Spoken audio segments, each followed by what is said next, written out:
मनीषा भोजपुरिया के घर गृहस्थी चैनल में रवा सबनी के स्वागत बा। हमर नमस्कार स्वीकार करम जा। फ्रेंड्स, आज हम बनाई नींबू के चाय। रवा सबनी के मालूम बा कि है कितना सेहतमंद होखेला। तो है देखी कैसे एकरा के बनावे के बा। बहुत ही आसान रेसिपी बा, लेकिन पेट खातिर बहुत बढ़िया बा, स्किन खातिर बहुत बढ़िया बा। चेहरा पे एकदम ग्लो आ जाई। एकरा के 1 महीना एकदम रगड़ के पी के देखी जा सुबह शाम। अब फिर बोलम जा, कमेंट सेक्शन में बताइम जा, पर छोड़े के नहीं के। एकदम ऑलवेज यंग रहम जा। हमर पापा के बहुते बढ़िया लगत रहे आ हम तभी से पिय तनी, और अब तो हम बाल बच्चा दार हो गई बनी। तो है देखिए 1 कप चाय ओकरा के उबाले के गैस के ऊपर 1 चुटकी चाय पत्ती डाले के बाद, बहुत चाय पत्ती नहीं खे डाले के, ना तो कलर एकदम खराब हो जाई। एकरा के हमनी के एकदम पारदर्शी जैसे कि ट्रांसपेरेंट रखे के बा। एक बार खोल जाई ओकरा बाद एकरा के हमनी के छान लेवे के बा। हई देखिए छान लेवे के बा।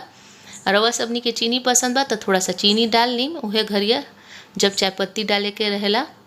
ना तो हम तो डालम एकरा अंदर शहद। रवा सबनी के पास जे भी शहद बा अवेलेबल डाली जा। हमरा के पतंजलि के थोड़ा बढ़िया लगेला, नीमन लगेला, ही से हम पतंजलि के डालम। तो बस चीनी के बदले शहद डाल देवे के बाद आधा चम्मच नींबू के रस हम डालनी है एकरा अंदर। अब बढ़िया से एकरा के हमनी के चम्मच से घोल लेवे के बा। हई देखी नींबू के एकदम सेहतमंद बढ़िया चाय बन के रेडी हो गई बा। फ्रेंड्स, वीडियो पसंद आइल होखिल तो अपन रिश्तेदार में, दोस्त में जरूर से शेयर करम।